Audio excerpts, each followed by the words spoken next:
So I wanted to share with you guys today buyers. What do I do for my buyers? What can a buyer expect if they're going to come work with me? So what I like to do when I first get a phone call from a buyer, if I refer to a buyer and I make contact with them, is I like to invite them into my office so that we can sit down uninterrupted and have a conversation about what it is that they're looking for and to share the buying process with them. A lot of agents will go, oh, you want to buy that house? Great, let's meet there at 3 o'clock and I'll show you everything else that's for sale in the neighborhood without knowing anything about the client.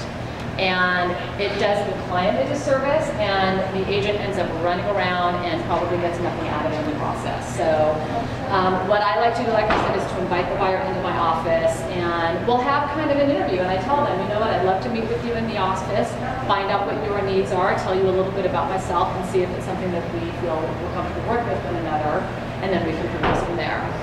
So when they come into the office, I provide them this buyer's packet. I have it up here as a PDF for you guys to take a look at. What I do is first try to get an idea about what their knowledge of the real estate market is.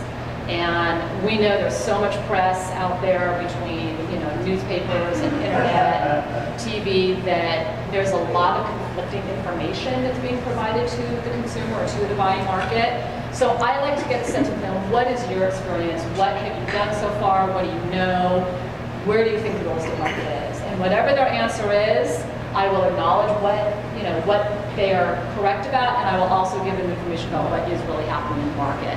I also like to explain to them what the offer process is and help them understand what they can anticipate when they write an offer. So I'll explain to them, when we were in our market earlier this year, multiple offers are coming in. More than likely you'll have to offer higher than the list price. So I get them prepared so when they do finally sit down to write that offer, they're not going to be surprised that all of a sudden I'm throwing this out at them and they go, oh my God, what do you mean I have to offer more? They'll be prepared because I'm educating them about where the market is.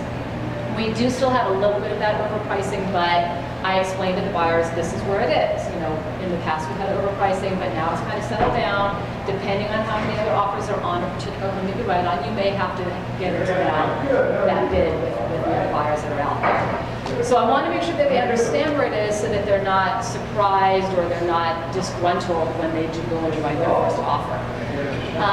What I do with this packet is make them aware that I'm going to be working in their best interest. I'm going to make sure that their needs are going to be satisfied. Let me enlarge this so you guys can see it. Make sure that I address all of their concerns, answer any questions they have. As far as their finances, that's not necessarily something that I do. I always leave that up to the lender. But I let them know that they will have to be pre-qualified with the mortgage lender before I take them out.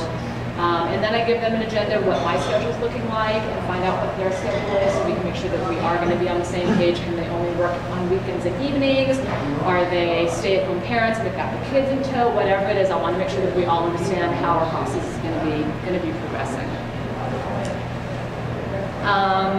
Another thing that I do is I find out exactly what they want. So like the agent that says, oh yeah, I can show you that listing, let's meet there at 3 o'clock. They may not know what this particular client's needs are. So I have about 3 or 4 pages of questions that I like to go through with them to make sure that I understand everything that they're looking for. How close to work do we need to be? Are schools important to you? Are you involved in church? You need to be near your church. What's your community involvement? What is your lifestyle? So I can get a sense of communities that will work for them. And oftentimes buyers go, oh yeah, I really want to live in La Mesa, but they don't know why. Well, what is it about La Mesa that's attracting you? Maybe there's some other communities that will fit those same needs as well. So we go through about 3 or 4 pages of questions. I like to ask them the questions myself so I can delve a little bit deeper into what their desires and needs are, rather than just giving them the sheet of paper and say, here, come fill this out. So other things, do you have any special furniture that you need to place in your home? So we need to look for different sizing and different floor plans. We had one client that had a grand piano, and that was their prized possession. No matter what property we looked at, if it did not have a separate room for the grand piano, it wasn't even worth taking a look at. Had we not delved into that, we would have known, and we'd have just showed them anything. Oh yeah, it's got a tiny little living room. This is perfect. So we want to make sure that if there's any special needs that they have, that we're going to be addressing those for them. So once I find out what it is that they're looking for, I can kind of guide them to neighborhoods if they're not quite sure where they want to be. Sometimes people really don't know. You know, maybe if they grew up in a particular neighborhood and they're looking to buy their first home, they may or may not want to stay there. I will open up, because I work all over San Diego, I can offer suggestions. If somebody's looking in Mount Helix, I can offer them Carmel Valley. If somebody's looking in Poway, because the school's important, I can direct them over to Del Cerro or South Bay. So there's a lot of communities that I have knowledge about that if a buyer feels that they're only limited to this one, I can open up their options for them. All right, so the process itself. Buying a home, one of the first things that the buyer wants to do is select a real estate agent. And I had mentioned in my 30-second presentation last week and this week, some buyers feel that they want to go straight to an open house and work with that particular agent, or they want to call the listing agent who has a certain property for sale and feel they're going to get a better deal. A couple of things that happen with that. Number one, that agent already has a relationship with the seller. So when they're negotiating, if there's I don't want to say a conflict, but if there's a point of negotiating, who is the seller, or who is the agent going to represent best? If they already have an established relationship with the seller, where's the buyer's position going to be? How is that agent going to be able to negotiate on the buyer's best behalf if they're already negotiating on the seller's behalf? So that's number one. Sometimes the buyer thinks that they can get a better deal if they go to that agent, because they might be able to have their commission, or they might be able to negotiate and talk the seller into a lower price. That's not necessarily the case. The listing agent already has a signed contract with the seller as to what their commission is going to be, and pretty good chance that they're not going to be budging off of that. So it's really not going to save the buyer any money. The other thing is that after the transaction closes escrow, if that real estate agent represented both the buyer and the seller, and there's an issue with the property after the closing, and the buyer needs to sue the seller for a remedy, who's the agent going to help out? The agents typically are involved in the lawsuit. They are either there to provide information on behalf of the seller, documentation, witnessing, whatever the case is. Who is that agent going to be able to represent in that lawsuit? She can't do both. She can't do both. It's really going to be a conflict as to where her alliances are going to be. So if you know somebody who's looking to work with that particular agent on a listing, please guide them otherwise. I know when we do open houses, or if we get calls on our own listings, I will show those properties, but if they end up wanting to write an offer, I need to refer that to somebody else in my office, because I just can't do service to that particular buyer. So finding a real estate agent is number one. What I do before I put a buyer in my car or show them a property is I make sure that they are pre-approved with a lender.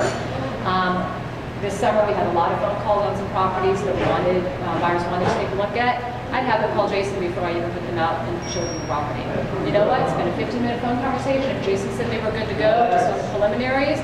Then I'd open up the property for them. But when I'm actually taking a buyer out, showing them 6 or 7 homes at a time, I make sure that those buyers go through the entire loan process, from application, documentation, and Jason will put them through the underwriting process before I even put them in my car. I want to make sure that those buyers are fully approved. And for their benefit, if they find a house the first day we're out, and they want to write an offer, and there's 7 other offers on the property, the seller is going to take the offer that has the best qualifications. If that buyer hasn't gone through that loan process yet, and they're still kind of iffy, and we don't have a solid number for them, or we don't have a solid approval, the seller's going to move on to the next buyer, and they're not going to consider the offer. So I make sure that those buyers are fully allowed. And the nice thing about doing that is I provide a letter to the agent explaining who my buyers are, explaining their qualifications, making sure that that agent knows that my buyer is as well qualified for this property as if it were a cash offer. So the pre-approval process is really important. It could take a couple of weeks before we actually can head out to go look at homes, but I inform my buyers that this is why you need to do it. If you find a property you love and you don't think it pre-qualified and there's no verification on everything, you're going to miss out on a property that you fall in love with. So let's just hold tight until we can. All right. So we talked about analyzing the buyer's needs in the buyer consultation. Once we figure out what the buyer's looking for and we kind of narrow in on our neighborhoods and the specific needs of the buyer, that's when we start searching for properties. I put the buyers into our multiple listing service. I'm here on selecting properties. I search on our multiple listing service and I put in all the parameters that they're looking for. I enter it either by zip code, if there's a certain community complex that they're looking for, maybe they're buying a condo and they know there's 3 condo projects that they're interested in, I'll put that into the system. Number of bedrooms, number of baths, square footage, if there's a certain age of the home that the buyer's looking for. I put all of those parameters into my computer system and it will pull up a list for me of properties that are available. I then email that to the buyers. They get an update as often as a property comes on the market. I set them up on a tickler system where they are automatically notified of a new listing. So the minute that listing hits the market, the buyer gets an email introducing the property to them and I get an email so I know that they're getting that property as well. Then I can follow up with the buyer and say, hey, did you see that property on Adobe Falls? Just came on the market. I'm going to go take a look at it. What time do you want to go? So that way the buyers are in there as soon as the property comes on the market. So we view the properties. I do like to take the buyers out several times hopefully before they make a decision, so they get a very good overview of everything that's out there. But again, if they see something the first day out and they fall in love with it, we'll go for it. We'll write the offer. And then as far as writing the offer, I do give the buyers on occasion a sample of the purchase agreement in advance so they can kind of get an idea of what they're looking at. I don't explain it to them fully because it could take a full hour out of our time, but if they want to cruise over it, especially if they're an experienced buyer, our contracts change every couple of years. If they are not a first-time buyer, then I'm comfortable letting them see that contract so they can kind of refamiliarize themselves with the process, what the contract calls for.